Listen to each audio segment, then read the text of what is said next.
Ma Mission TV, le miroir du monde.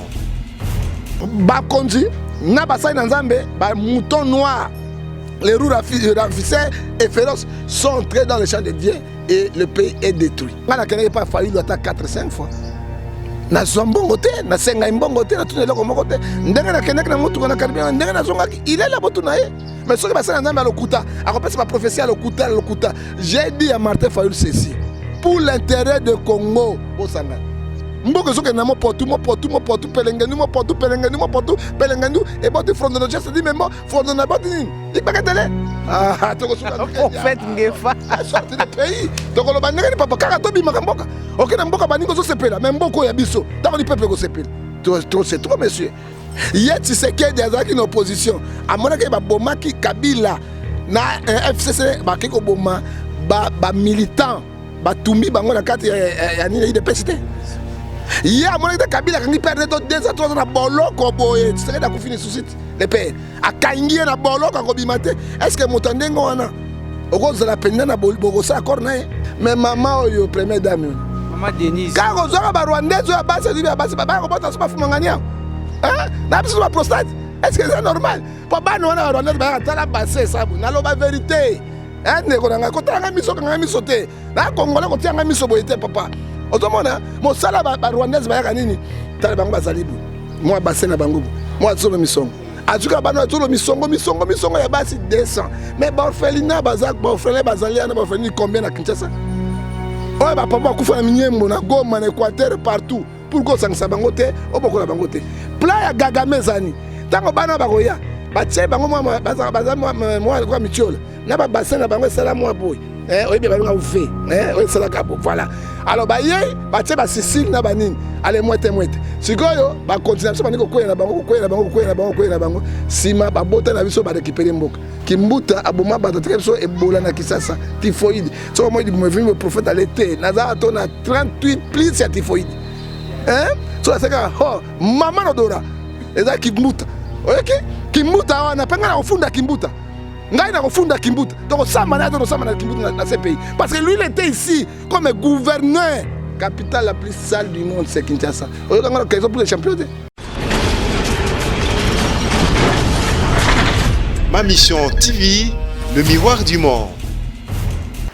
Balanza ma mission télévision le miroir du monde boyi bolamu na kati ya linaka na biso na bino mbongwana amako linaka moto be kasi po ya mbongwana ko Congo démocratique moko lelo bongo to yambi po ya bino prophète Ngefa na yibongo to kosula mo makambo mingi matali bongo actualité ya mboka Congo to bana ino na malikana kilobi na ngambo ya kan luka wa pe bongo mo na mboka Martin Madidi Fayulu mokambi ya mbo ya SID pe moka ba kambi ya lamuka asasa kibongo meeting ya kafuka na compte ya SID na compte la mukate je vous dis na compte ici parce que tous aki sur place ça qui musala boy longo bani et alobaki makambo ndike alobaki bongo ete ndeko Félix alonga ki mapona mite alobaki ete mai sengilité minembo eko mai ete sengilité bunda solo pende longo alobaki ete sengilité solo penza bayimboka batambola kana kati na meto bengi corruption mingi pena basali ya nzambe bango bakotamba na mwa kanyaka mingi bakoloba lokuta mai pena solo mwana mboka Madidi Fayulu Martin lobaki ya makasi to simbaki mwa ndambo pa koloba yango wana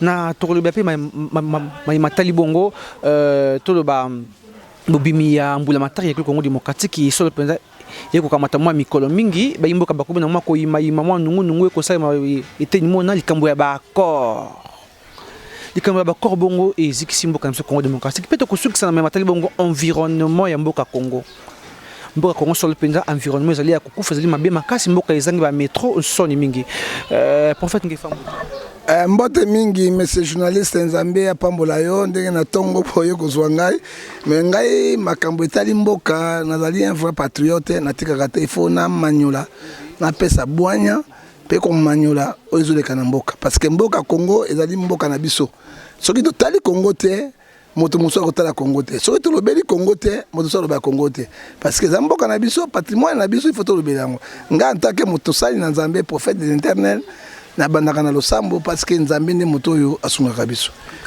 tata na lola topamboli yo lisusu na ntango malamu oyo sangisi biso tika ito tokoloba pe tokosala utepa na yo pesa biso mayele jike pona komanyola République démocratique du Congo totali ba diaspora topesi bango mbote na makolo na Yesu pe opambola lisusu bakonzi na mabe na malamu oyo bana milimo ngoto bobo o baningi mboko etambola te milimo na poloso yawe osimba mitema na bango bayeba ete Congo ezali mboka oyo poni pe mboko ya Congo démocratique na tiki nyonso ezoleka na mibona mboka oyo na maboko na yo osunga obatela pe osala na kombo na Yesu Masiya amen.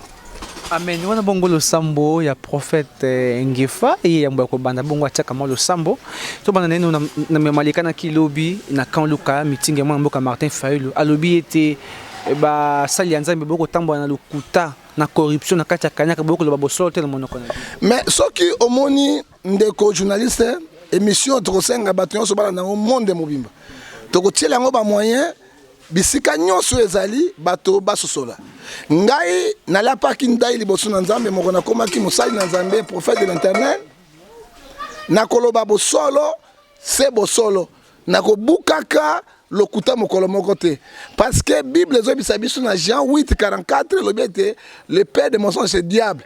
Quand tu vois les hommes de Dieu sont entrés dans les mensonges, les hommes de Dieu ne parlent pas la vérité de la part du Seigneur. Les hommes de Dieu n'ont pas l'amour avec les fidèles ou peuple congolais. Yeba ete mboko wana ekufi, pe mboko ekei.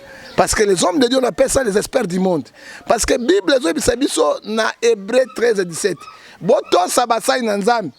Boyoka bango. Parce que bango nde bazozwa milimo na bino ko rendre compte pas ya nzambe. Ce n'est pas président de la République. Même le président tofunda ke pas ya nzambe. Même le premier ministre tofunda. Mais la Bible est claire, Hébreux 13:17. Et puis Bible lobi lisu na biso na basai na nzambe.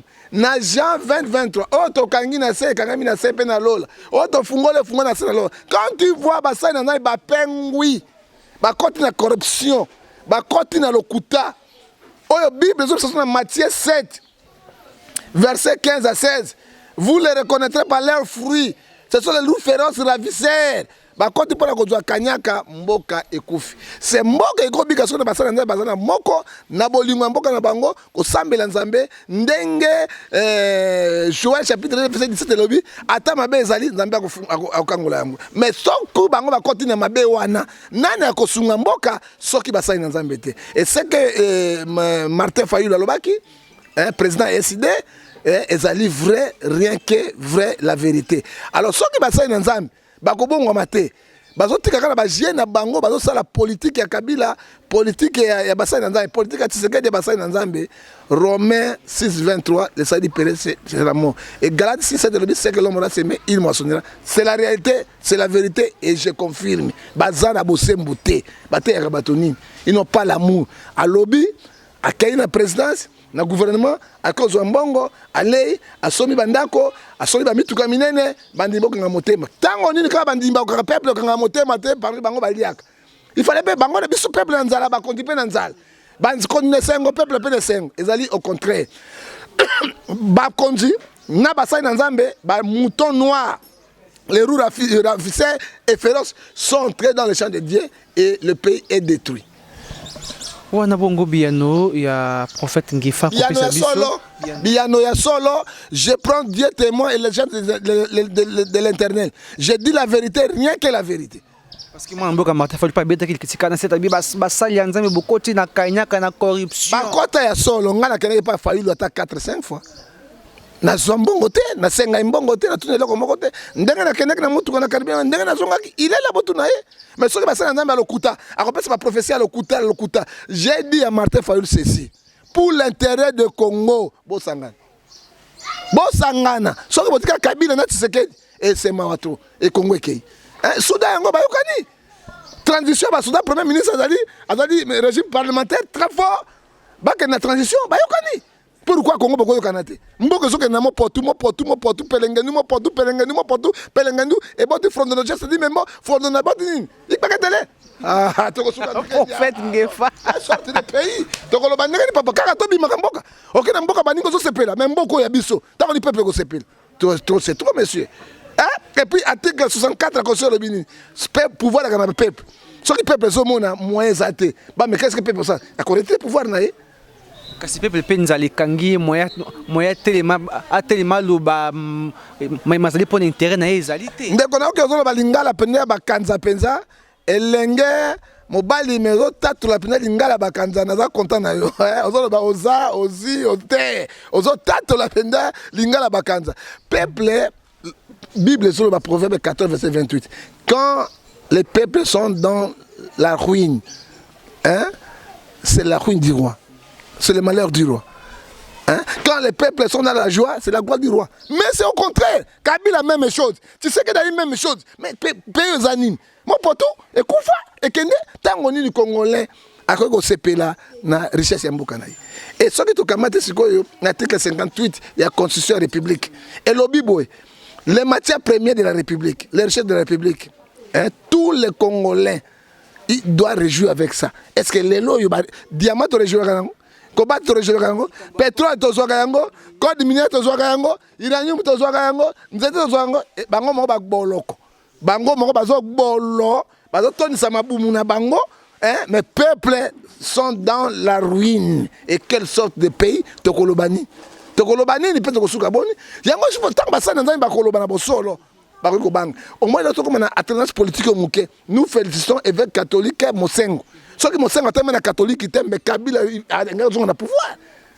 Hein? C'est Mosengo. Les gens qui ont un lembon. Par contre, on fait un Mosengo. On fait l'église catholique. Mais alors, tu sais, ça marche combien, monsieur? Tu vas couper combien? Solution négative. Tant que catholique a dit ngo ngo sa bongo na bango. Ngo ka pelengendu. Ngo pelengendu. Ngo bazo ba sur le côté. To suka ki wapi. Hein? Oh na rotia candidature. C'est ça. Peuple a un pouvoir.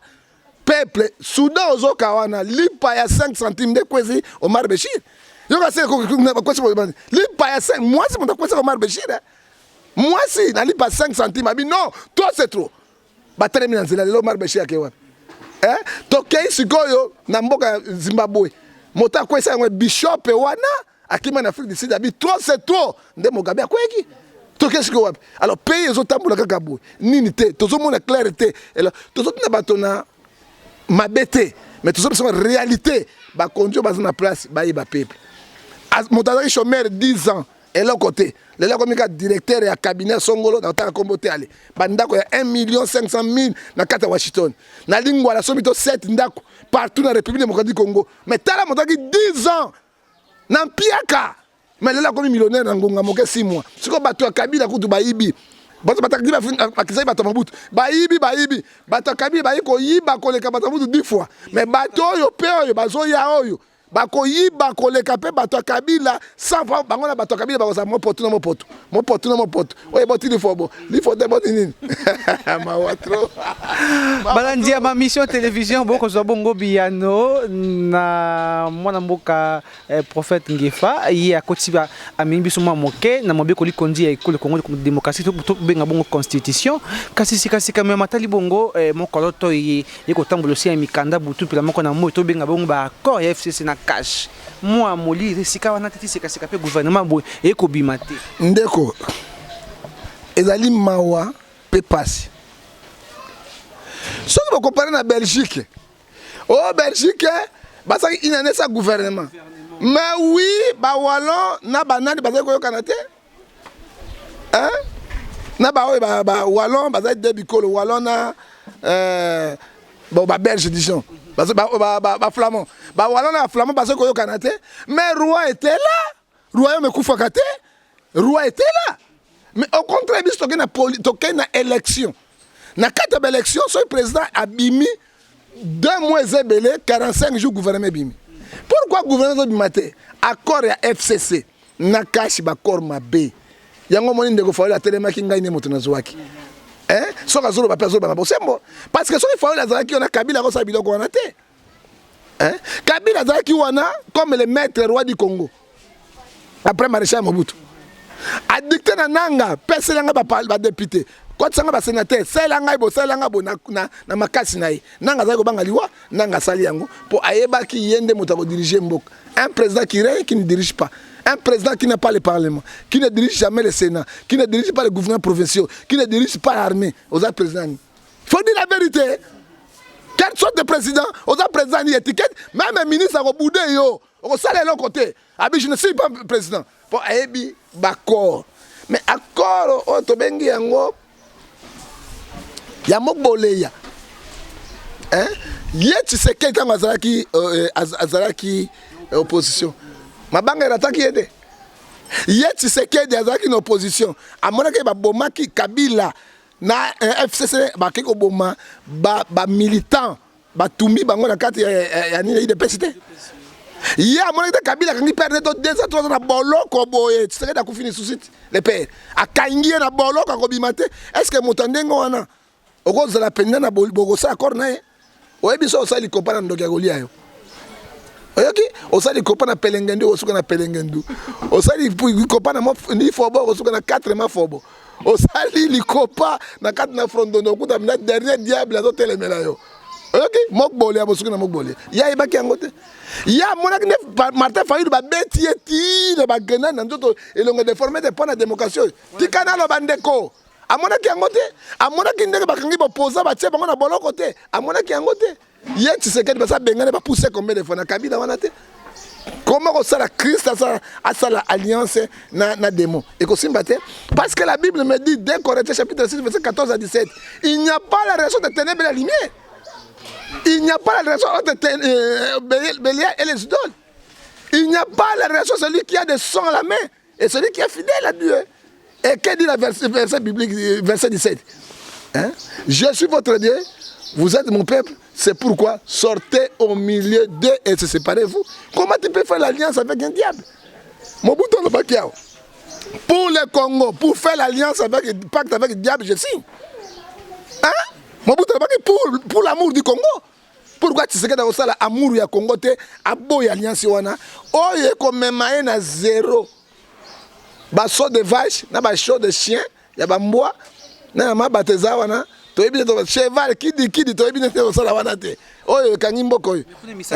Eloko moko ya malonga ezate. Peuple a besoin misala wana te. Peuple monsieur a besoin siko ya libumunanu ya social. Eloko Kabila koyaki, lelo peuple zo retrouver te. Balobi malembe mikoliza na ni. Nazo melati ya rouge hein. Sable banakati. Hein? Soki nga nazo mela boy mais moto asima na ngai ezandenge nini? Nazo bisayo, okomona petia ko zwa ngai awa. Avec un mille qui m'a lobo. Et vous avez dit, quelle alliance il y a ba diable.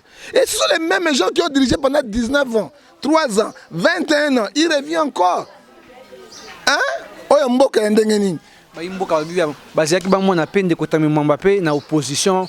Moi gaz pe ozwa bandeko ebochabi bandeko minako bandeko kimbuta pe ba kota na opposition batamanze mais kasi ndenge ba pouvoir bazana na mona te monde mobimba ndeko na ngai bato yo ba raté élection bazongi na majorité c'est grave et ça Kabila akozonga na Kabila akozonga na opposition FCC na opposition babochab batamwe mon opposition pona mboka etambola bango bazembele to benga manjange oto bengi mokato bakwei mokato ne bakwei bango mokato hein alors makolo tout likolo baiko sangana le pays ne marchera pas avec l'alliance de Kabila avec tous ces gens là. Sika tokota na matali bongo environnement école Congo démocratique et boni penza mona mboka prophète Ngefa oko mona bongo me matali environnement école. Ndeko soki ebole koti na mboka na biso mboka eza salité et puis ebola na Kinshasa parce que ya salité. Mboko ba konzi balingi yango te. Lokola ba konzi balingi yango tangi to kufa biso nyonso. Mais ba konzi to kufa na bino. Ata bino bolobi ndako na bino bovanda kawana. Eza ba climatiser na mi pepe. Mais tango yaka na bureau. Okitaka na camionnette, mon pepe libene ezwaka. Ebole ko zoka. Ebole ko zoka parce que ebole otambo na mon pepe. À cause na ba salité leki. Soki mboko balingi yango papa. Toza na batu ya mayele. Oyo bakosunga mboka oyo. Tolongwa na salité. Tant que bazo mboka c'est la capitale la plus sale du monde c'est Congo. Na komi kolela. Hein? Balobi na ngai na 4 États-Unis d'Amérique ou bien Europe hein? Lisez-nous ou parlez-nous d'un pays faible dans le monde, Congo démocratique. Mais oui! Congo est un kita. Pays faible zani, bakabula ngona mindele. lokola Guinée ezali Guinée bo moko et comme Guinée Conakry Bissau Guinée Mandefu Guinée Nguba Guinée parce que état faible alors au moins état faible Soudan bakaboli Soudan du Nord Soudan du Sud capitale nango nini Djouba et Soudan capitale nango nini Khartoum ozomona état faible c'est Congo état faible banindele bangbasala nini na Kabila oyo na Rwanda Burundi bakabola Congo en 5 républiques ngo minembe ko baba bosala minembe ko maeta minembe ko maeta parce que guerre za munene kuna roi ne ba konzi oyo armée congolaise osala nini mosala bazosala nini minyembo ekoma eta so minyembo ekoma eta Kivu ekoma eta capitale Goma Beni ekoma eta capitale Kisangani balongo wana allez Lumumbashi 3 républiques alors mboka oyo mboka oyo ekotikala nini Kananga Bushimai Équateur Bakongo Bandundu république c'est ça mais mboko ya biso moto okabola ngo ezade toko bundati na suka ata mettre ma okendete pourquoi les gouvernants bazolanda e profit na bango ba misolo na bango ba mbongo na bango ba avantage na bango peuple na avantage te mais toko bundate suka pendant ni solo pena ba kamata mina ngenge to pena mwa maeli ya solo ba kota biso kwa ko environnement wana ndeko na ngai lokola ba ingénieur Rémi Luvumbu oya zali na kati na Belgique tala misala elenge mobali wana Rémi Luvumbu basa na kati na Belgique ba pont oyo ezotambala par espace banzela ba autoroute ba congolais na biso Rémi Luvumbu bazosala libanda et puis dossier na ye pa Tshisekedi abata caméra ba bloquer tala bato ennemi ya Congo même tout fio to nena papa tout fi bateka ngo na magasin tout fi ba ko travailler tout fi et comme composter ba composter wana bazloni na bandunda basali misala bangre chimique et les peuple batozi musala tout fio tozalaka nango yo bien tout faisait engrais chimique monene mais ben ingénieur bazali kuna Rémi Luvumbu batu na mayele ko la papinge fo la kat na Zurich oyo bako sala misala oyo ete misala na Congo etambola bango balinga kanyaka mboke kufu kasi mwa mutu na bandeko Rémi pe kuna na bandeko papinge fa pe kuna na mikila mindele pe mokona mboka sala ba kiete ba investisseur ba ya ba bazana expertise ba na bonya ba boni susu ba fandi ya dossier wana boyo kanga ndeko na ngai mwana journaliste na mayele ka ba dossier zali awa bloqué yango il prend les gens qui ne sont pas intelligents qui n'ont pas la capacité de travailler qui n'ont pas l'intelligence de travailler bazo ba mbongo wana belé bana mboka oba sala bénévolant pona elengi ya mboka na bango bali ko yana ngote est-ce que oko croire ngai mboka lokola Éthiopie za na métro mboka lokola Kenya za na métro mboka kwa Sao Tomé Principe za na métro mboka lokola Sénégal za na nguba na pétrole za na métro mboka lokola Côte d'Ivoire baza na métro. Mais il y a le pays le plus riche du monde, Biso Kinshasa, tu as la locomotive et mon akon. Sauf que les Kaboka, tout, papa, tu as tout, mon décision, Mboka Negeni, papa. Paninga va comme métro, oh, ya bisoté. Wana ezoka tout bozo populago. Tout locomotive qui filme. Ozo mona ngo wapi. Ils sont là, ba ingénieur wana ba Rémi Luvumbu. Bako koma na mboka oyo po ba pesa mboka elan et comme na niveau baninga tout bazo ke nekati nango mais bazo bloquer na bateau ya kamere na kati na présidence bayate o bazo sala mayel na bango zawa ndeko Rémi Luvumbu solo penza sala makasi ete penza oya na mwa bwanya na yo ndeko congolais Rémi ozali na mboka Suisse pena makasi ete dossier na yo koma kido na mesa ya mokondi ya mboka lokola mosusu lokola papa social Gilbert Mwako moto tongi Suisse na Gilbert Mwako ba port en espace ba Gilbert Mwako bato ba komisi Suisse leke ba bien leke ba Gilbert Mwako bazali na mayele wana nyoso dale moto to kabela bato mbongo sunga babola un vrai patriote président Bana Gombe sans adra député, sans parlementaire, sans quoi. Mais mon tonnerre a sorti au PC, on va marcher à bout. Mboke Gotambola. To senga na papa Gilbert, Mwako. Oyazana 4 na Lausanne. Oyazana 4 na Lausanne.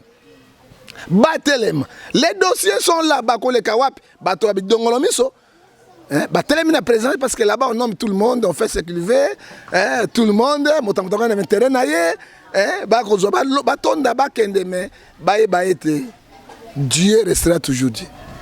Ndeko Gilbert solo penza sala makasi ete mikanda na bino banso ba pene bozali expertise ya malonga bokamati pende yango na mboka bapaya boya pe kotonga mboka Congo papa kote mboka na biso pe entomo e kende bo solo boso pa matito kamata mina nkita ya malonga e soki to bete to sala ba metro wana e kokute biso makambo ya mutu ya mingi te ndeko prophète ngefa to kopusa na suka na yo malumana toko mona opia na kati ya mvwata boye osali ya nzambe ndeko nzambe apambola yo d'ailleurs nazaki prophète ya Papa Wemba musée que son nom repose en paix azaki mwana na ngai ya molimo je l'encadre atikela ngai mbongo te chaque temps nazaki koye pai na yezola sangai kolata pasteur il faut lata boye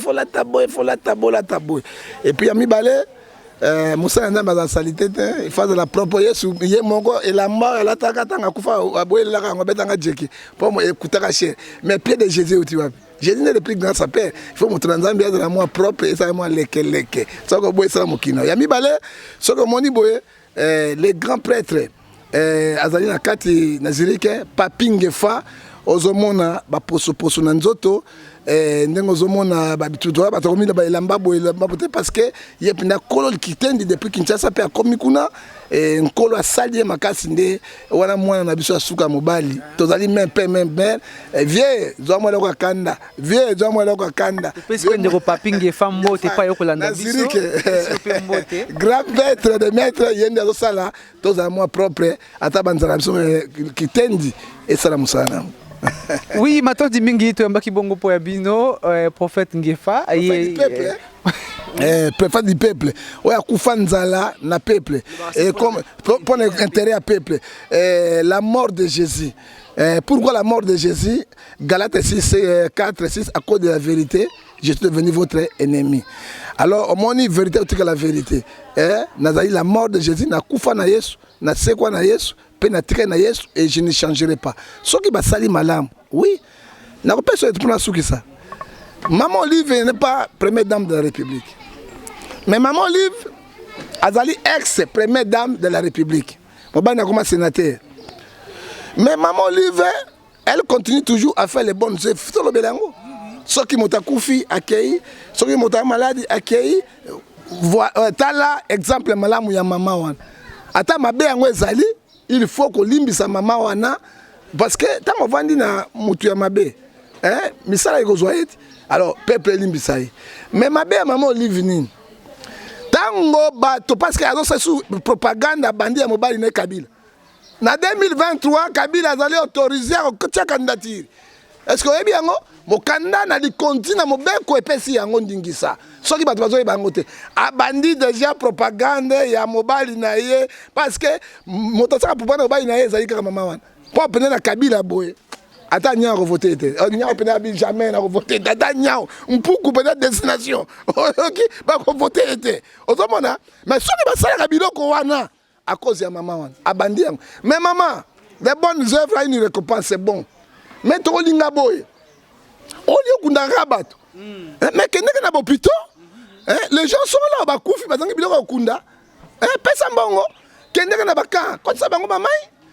to boite mama moi biloko pisanga na soki motaza malade bani nano ba comédien belé na ba mise ba malade ba AVC expédier tango na azali vivant kaka soki ya kufi yo ye wana na bilamba pilo leli wana maela poloso wana penda poloso munene to lingi yango asala po asalaka mais asala yango mingi pona ko visager intérêt personnel ya bango te pour intérêt ba congolaise parce que ye ya ba congolais parce que ye moko azali congolaise mais maman oyo première dame maman Denise kako zoka ba rwandaise ya basi ba ko bota so ba fumangania na biso ba prostate est-ce que c'est normal pour ba no na rwandaise ba tala basse sabo na lo ba vérité ndeko nanga ko tanga miso te na congolais ko tanga miso boyete papa ozomona mo sala ba rwandaise ba ya nini tala bango bazali bo moi bassin na bango moi zolo misongo azuka bano zolo misongo ya basi 200 mais ba orphelinat bazak ba orphelin bazali na ba orphelinat combien na Kinshasa oyo bapapa bakufa na minyembo na Goma na Équateur partout pour kosangisa bango te obokola bango te pla ya Gagame ezani ntango bana bakoya batie bango baza mwa mitiola na babassin na bango esala mwa boye oyebi babenga v oyo esalaka bo voilà alors bayei batie basisile na banini ale mwete sikoyo bakontinue biso bandiki kokwela na bango nsima babota na biso barekipere mboka donc ya komema makembese na mboka mpo ya azokilozwa makembese mpenza koyena makembese na mboka biso ozokema makembese aho te koseka te il faut dire la vérité monsieur elako nini ozoseka nango yo mona rwandaise abala mwasi mobali ya pamba wapi awa tu bagénéraux bana barwandais na barwandaise baconstitue barwandais na barwandais oyo tu batondi bapo nani sikoyo biso bana na biso bakobala te mayele wana tobengi mayele po mama Denise batelema akonte na bopito asala bave asala badon ndenge mama Olive na pouvoir te yasala makambo koleka moto na pouvoir oyo mboka ya ndenge nini oyo babenga molimo ngoto bobo na suki wana papa na bangi boloko bango na boloko na komisa batikle basakani te mpo na mboka social article ezalaka te na suki wana matondi mingi bandeko balandi ma mission télévision bondeki biso onte ya mokili mobimba mbote ya kafu na vie Roger Lumambo la prison Fachi na France commissaire Kasolo Malobai olandaka biso butu pe moko na moye pa prison Fachi et puis mbote ya kafu na Ousmane Gouzel depuis Paris et puis mbote na bébé Hussein depuis Paris et na pesi mbote papa Maurice Maka na bibi Kapinga la belle-sœur de la presse na volonté de kina sima caméra ngana bitu kote mikozali koya abotika mala tena pesa mbote ya suka pena pesa numéro na okatinga bopona nini na katote yomo do biango suki c'était pas ngai molimo ya poloso ya ngoto bobote to bani na Yesu do suki na Yesu papa oyo linga benga frondondo donc il faut caler molimo ya frondondo OK na pesi mbote na ngai ya liboso na papa social Gilbert Mwako que mon Dieu na Lausanne Zambia pambola yo je n'ai jamais vu moto. Il n'est pas député, ni parlementaire, ni sénateur, ni bourgmestre. Peut-être dans la période électorale, Azouan bon ya poto ya passe. Abanaro Sungara Demini. Que mon Dieu te bénisse. Celui qui bénira Israël sera béni. Et puis moi je te bénis en tant qu'homme de Dieu. Genèse chapitre 12, verset 3. Je bénirai ceux qui te béniront. Yo bénir ba diminuer ba pauvre. Motonatina na maluku. Na bansele na ona Kinshasa bipai na bipai ezali nzambe ya pambola ye Romains 11:35 à 36 nana pesi ngai liboso pe na zongisi ete et Proverbe 11 verset 24 tel qui donne librement vient plus riche tel qui s'épargne s'appauvrit et Acte 20:37 Congo ekena mopoto Congo toli akate maya lebo Kimbuta aboma batatreso ebola na Kisasa typhoïde so moi le prophète à l'été naza tona 38 plus ya typhoïde so saka ho mama nodora eza kimbuta OK kimbuta wana penga na kufunda kimbuta ngai na kufunda kimbuta donc sama na kimbuta na ce pays parce que lui il était ici comme gouverneur capitale la plus sale du monde c'est Kinshasa oyo kanga na pour les champions ce n'est pas Jacqueline Gobila c'est lui ozoka ezali mama nzambe apambola papa Gilbert soki azoyi mbongo kwa kimbuta mboko ya ko bongisa yango kola pambola ye to pesi mbote le susu na les grands prêtres na kat na Zurich Papingefa continue petit misala na yo ote mutu na Nzambe azaka propre oyo monaka wana mutu na Nzambe azaka propre nkola pambola yo to pesi mbote de susu na ingénieur Rémi Louvumbu moto alobi papa prophète tout fio to bengi yango nyei njongo inene toko travailler yango na poto to tiango na alimentation bazo somba compost pona ko nyei bateka na poto boyeba kango matière fréquente tous les ingénieurs ya nyei bateka na poto matière wana wa ba nyei tonda ebele ba remi tout etonda yango na remi ba sebede bombe na bombe donc on est ça grave mbongo yango on a mbongo na nzoto yeba te ba ko sala ngo ba compost ba ko tiango na kati oui matière première oyo bakotiana bilanga bana ya Congo bali ya Nzambe apambola ingénieur Rémi Louvumbu kolo apambola yo et puis mbote ya suka na pesi maman na ngai papa na ngai baza na Suisse Viengefa grand prêtre mère batondoke de Singefa ouais l'équipe basignos na kitoko maman na ngai l'équipe basignos mukina kitoko kona pambola et puis mbote ya suka na pesi na balandi na biso nyonso ya oyo tout mbote ma mission surtout PDG na bino na sali ya contrat na bino ngonga nyonso ozali autorisé parce que lingala ne sepeli singa lingala bakanza okoya ngonga nyonso tokomanyola pona mboka Congo. Et puis na boy ko pesa su mbota bato musu pona ni soko benga ndimaka te bakoma lo lendo batapoto oki mo lo lendo trop alors soki o kisai lo lendo namba okitisa yo mbote zate oya suka na pesi na mama Brigitte oyo bulungani na ngai Mama Brigitte Ngefa mwete kolo pambola numéro na ngai te mama na ngai lekina kitoko ya koleka mama na ngai te mama na ngai motabota ngai soki mama na bota ngai te ponga na ancien bogare o mona ngazali na ancien bogare grâce na mama na ngai nde abota ngai bo mama na ngai leki basi nyonso mokimuma kitoko moi motambi bale leki basi nyonso mama Brigitte mwete soko boy sala mokili na yo numéro de téléphone na ngai soko zwa ngai odona problème ya ndako babotola injustice moko songolo esimba te tozala bavocat chrétien okobenga biso po toluka tomanyola to récupérer parce que tsike dans le état de droit pe tokolandela yango parce que la régime masika régime ya Kabila te alors on a un problème spirituel la malamu te on a un problème moko boye maladie moko diabolique au région de prophète nazali mosali na bino moto pamba liboso na nzambe pona kobonda pona bino okozwanga na numéro WhatsApp imo Viber 00243 89 610 49 41 okozwanga sur 00243 81 857 26 78 numéro benganga ngwana pe okozwanga susu na 00243 99 privé 99 42 937 que mon Dieu vous bénisse. Tomanyana kelongo na prophète Ngefa mais matali bongo on tomba ma yekolo Congo démocratique to kutali bo mikozali ko ya abotika la malamu. Ma mission TV, le miroir du monde.